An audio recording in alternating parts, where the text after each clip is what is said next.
saabir waa wiil yaroo Masri ah kaas oo soo jiitay indhaha caalamka Carabta.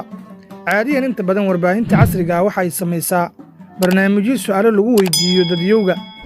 Mid ka mid ah wariyaasha joornaalka Al-Dastuur ee waddanka Masar ayaa wiilkan yar weydiisay waxa uu jeclaan lahaa mar un inuu gaaro. Saabir oo ay duruufi ka muuqato ayaa isku dayay inuu ka jawaabo weydiinta. waxa uu yidhi يعني مثلا أنا أقول له نفسي أكون غني أرجع المدرسة تاني طلعت من المدرسة عايز inaan أدخلها iskuulkii ku تاني laabto mar kale aniga ayaa ka tegay iskuulkaygii hadda waxaan rabaa inaan ku laabto. Saabir ayaa sheegay in aabbihii uu geeriyooday sidaa darteed uu ku qasbanaaday inuu caawiyo qoyskiisa uuna ka tegay iskuulka. waxa uu sheegay inuu awoodi waayay bixinta qarashka iskuulka. waxa uu gobolka Jiizay ee waddanka Masar ku iibiyaa fasaleetiyada.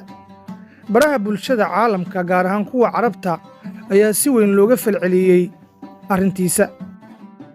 durba waxaa riyadii Saabir rumeeyey imaamka ugu sarreeya jaamacadda Al-Azhar Axmed Tayyib. waxa uu kafaalo qaaday nolosha qoyskiisa iyo waxbarashadiisa.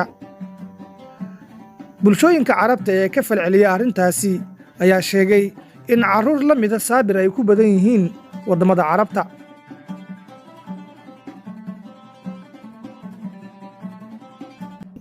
waxbarashadu waa xaq ay leeyihiin carruurta. sidoo kale waxaa lagu dhaliilay dowladda waddanka Masar in ay ka gaabisay wax u qabashada carruurta waddanka Masar.